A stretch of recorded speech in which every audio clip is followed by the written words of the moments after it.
My name's Lou Osborne and I'm a theatre maker. I was brought in to work as a storyteller alongside a second creative practitioner, Joseph Ullman, who's a filmmaker and photographer. We were asked to do a project that helped Year 3 students at Bishop's Childs develop literacy, oracy, and was focused around the subject of the environment, respect for the environment. And we were asked to work through the medium of filmmaking, photography and storytelling. So whilst we were doing work on the environment, we needed to find, and literacy and oracy, we needed to find a creative stimulus for the project. Well, the project started before Christmas with Lou coming in to visit, and the children received a letter from a man called Mr. Baggles. He was based in Bute Park, and he had a problem with litter. We were interrupted in our class by the arrival of a letter, a mystery letter, and it was from a man called Mr. Baggles, who was the park keeper in Bute Park, and he was in a pickle. He needed help with a situation because people coming into Mr. Baggles's park and polluting. They were leaving plastics in the river and they were littering. They are scattering their rubbish, throwing plastic things into the river and treating the gardens like a dumping ground. Pollution. Like pollution, yeah. So we designed some stuff about him, like we all did a hat on him and a jacket and big welly boots. He probably had a shovel to dig up the plants so we could put the seeds in. He probably had a little picker to pick up some of the rubbish. Reading the letter, he said he loved digestive biscuits. A cup of tea with digestive biscuit mix. He was soliciting the help of the children to create a story for him that would help resolve this situation. Mr. Baggles wanted us to make a story to stop all the people doing littering. And he wanted a film about plants and trees and animals, and we made lots of pictures to make a big story. He wanted them to take images of everything that was really special and beautiful in the park. Then Joe came in and he taught us how to take a really good photograph. So we went to Cathcart Woods for a morning and the children really enjoyed taking the photographs there. When we all learned how to take the shots, I think that's how we got the better pictures and how to take like a portrait shot or a landscape shot. And that led into a day trip then to Bute Park. They had treasure maps and they had to look for various different spots in the park, but they were also invited by Joe to take photographs of anything that really grabbed their attention or they thought was beautiful or interesting. And then we would say all the parts to make a big story. And my favourite thing was going to the trip and on the map, like we named the places as well. After our practice in St Mellons Woods, we were very good at taking all the photos of all the characters in our film. After that, I worked with the children. They selected, we had the range of the photographs that they'd taken. And they made a selection of their favourite images. And then I worked with them in groups, using these photographs to develop the story for Mr. Baggles that would help protect his parklands. And then my job was, as the writer then, to take their ideas, all the characters came from them, and put these together to create a kind of collective piece of work that they could really be in ownership from.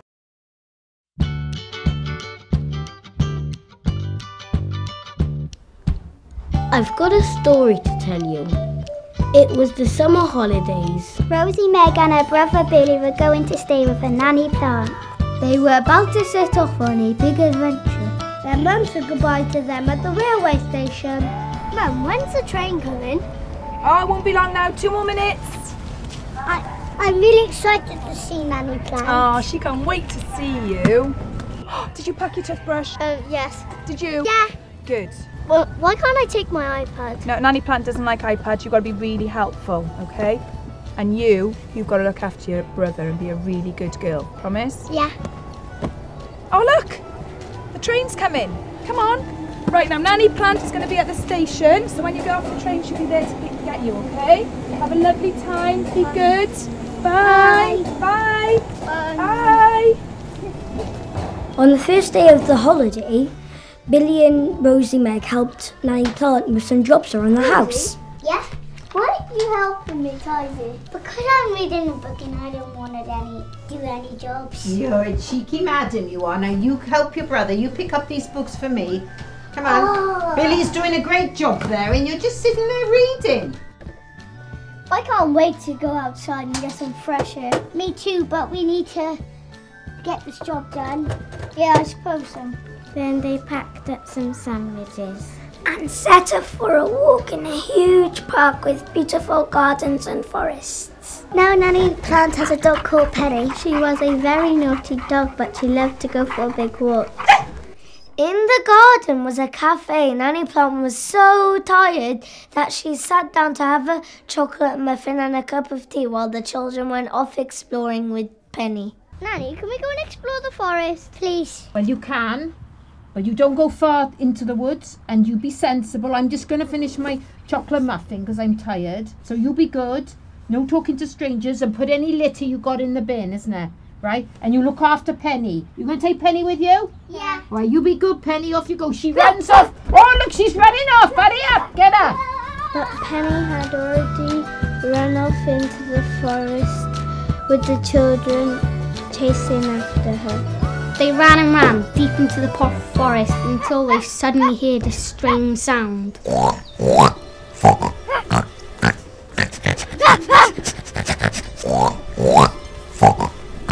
What is that noise? They came across an enormous creature.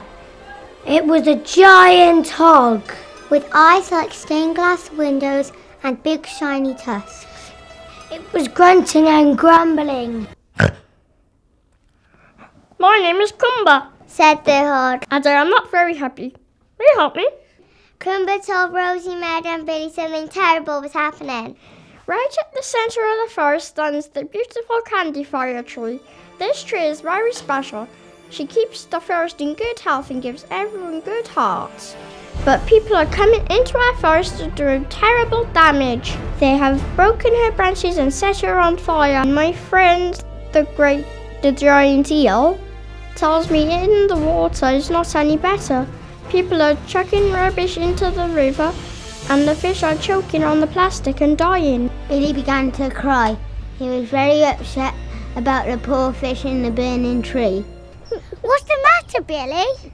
It's because the fish are eating all the plastic. But what can we do, Kumba? I think something magical is about to happen, but I need your help. Yeah, we're going on an adventure! The children and Penny climbed up onto Kumba's huge back and lumbered further into the forest garden. The wind began to blow in the trees and the forest grew darker. They passed through a giant canyon with steep sides and crater holes. They passed by giant trees and ancient trees. At last they came to a place where a bright light was shining. At the centre there was a giant green egg. The egg was shaking and humming and snorting and burping. It shook so hard that it began to topple and there was a great cracking sound. And from the inside came a little tiny knight riding an eagle. I'm Tiny Knight Eagle Rider, but I'm very small. Please fetch me that mushroom that has magical powers. It will help me grow. The Tiny Knight Eagle Rider ate a piece of the mushroom, and as he did so, he started to grow. And grow, and grow, and grow. The children climbed up onto the eagle's wings and rode with the knight to a giant ship. We must seek the wisdom of the tree god. He will know what must be done. We must fly up into hyperspace. On this great ship, you have an important mission. Rosie, Meg and Billy looked at each other. Should they really go? But what about Penny? And our lunch and Nanny Plant? Kumba nodded. I'll take care of Penny, and you are now in magic time, so in your world no time passes. Bye, Penny, be good. The children boarded the great ship and flew high into the sky. They passed planets and solar system. They flew higher and higher until the Earth looked no bigger than a single pea. Finally, they landed at a gateway with 1,000 tentacles. Like a giant octopus. Passed through a gateway into the great sky castle. Standing towering before them was the god of trees. What can I do for you small people? He boomed with a loud voice. The children told him all about the candy cane tree and the rivers. Your people are foolish. They are destroying my brothers and sisters of the forest. Back in your land, you must visit the magical otter circle and all the creatures of the water. Tell them to gather their strength to put out the fire. This will help you through your task.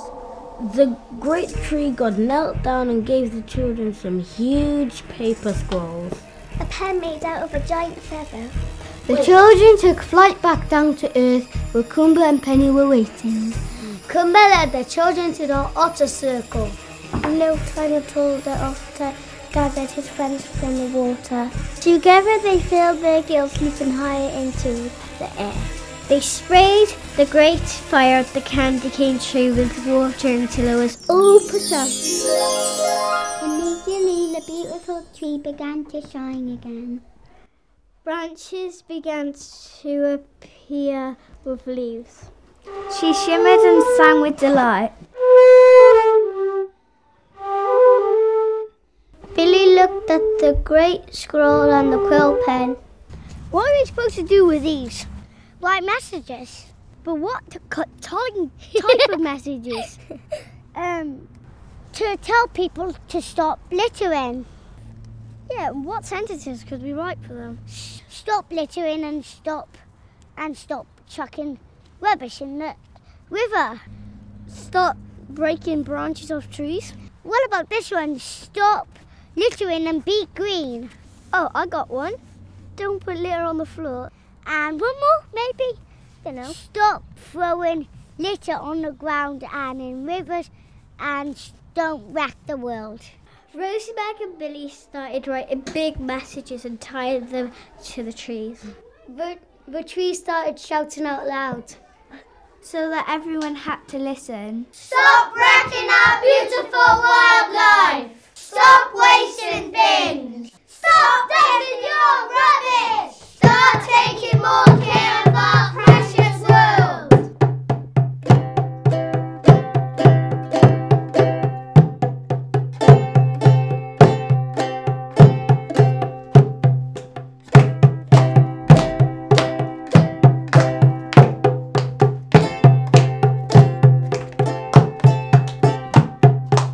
Rosie, Meg and Billy and even Penny were so tired out they decided to find Nanny Plant and their lunch. Before they left, Kumba, Night Eagle Rider thanked them. Well done, little Billy and Rosie, Meg. Keep on spreading the words.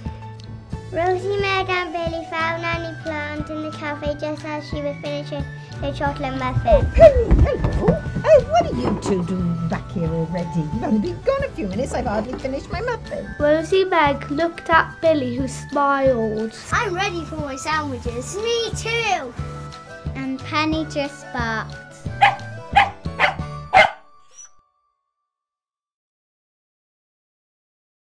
This project's had a huge impact on the children in so many ways. They've absolutely loved it from start to finish.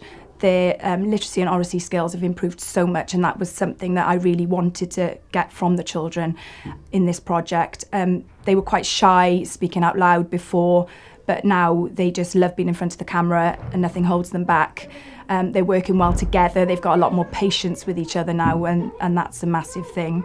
It was really observable that the children's ability to work together and to cooperate improved greatly. You always have to stick together in a team, and you got to help each other, and if you're in a crew, you got to work together and share with all your ideas.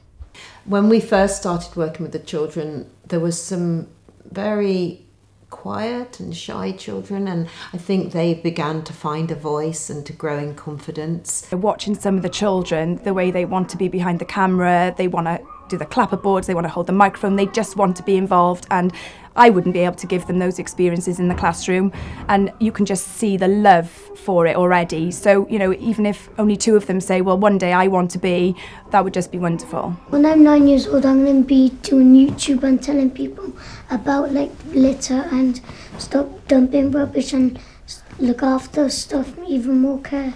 What I enjoyed the most was working with the directing technology, because I am really into technology and I actually want to own quite a lot of it when I'm older. And it was interesting that towards the end of the project, lots of the children were coming forward with offers. Could they play instruments? Could they dance? They were making things. They were writing their own little stories.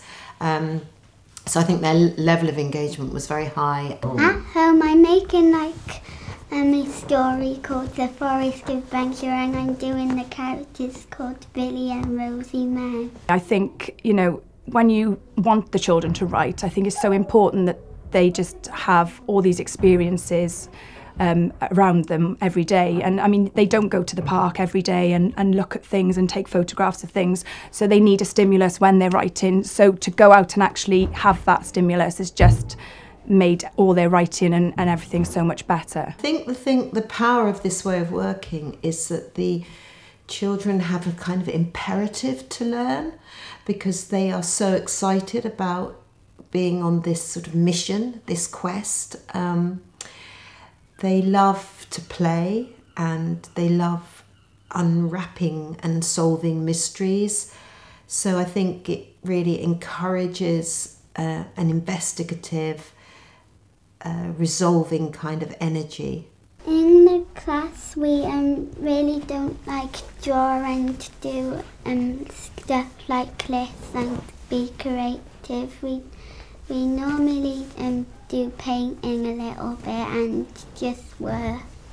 In terms of my own classroom practice, I think this has given me an insight on giving the children a really important stimulus to start their writing. Because if you ask me to just sit down and write a story, I think it's very difficult. But if you can go out there and collect different things and see different things and take photographs that actually give you that starting point, it makes everything so much easier. So I would definitely go down that line in the future. It's also an opportunity to let your creativity flow, which I think is a really good thing. What have you enjoyed about doing the project? I've enjoyed being part of the crew and working with Lou and Joe, and I'm so happy that you came. We don't usually do creative projects, we usually just do normal work, and I think it was 10 out of 10. They know how to take a good photograph, they know about the wide-angled lenses and everything, and they're actually teaching me a lot as well. Their written skills have improved with the words that they're now using that we've been looking at during the project, so it's all had a huge impact. At the end, when Mr. Baggles came in to meet them and to find out about the stories that they'd been working on, they were very excited and very able to articulate their thoughts and feelings. They also learned a lot about trees and wildlife and appreciation of things in the forest. What do you think I ought to say to those people? Stop wrecking the bin. Stop wrecking the park. Stop wrecking the park! Do you think they'll listen to me? Yeah! Yeah, what was it? Save Earth and be green. They what? Save Earth and be green. Save Earth and be green. Let's all say it together. Save Earth and be green! There is a lot of pressure to do the written work in their books to hit their targets all the time, but I think they learn so many other skills in a creative way that is going to be so beneficial that I will definitely be adding that into my teaching in the future. Save the world and be green! Don't wreck the world. Okay. These are good sentences. We could write these down. Yeah. Because we got an ink pen. There's an ink pen on it, so we could write these down. Yeah. And stick them on trees and make the human beings know that, or they should stop doing this. Littering and breaking branches. Yep.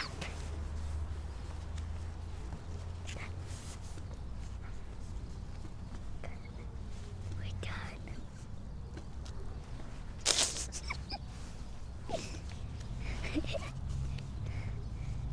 It's still recording. It's still recording. Still recording. It's still recording. Stop recording. Stop recording. Stop it. Stop recording. Stop recording. Stop. Stop.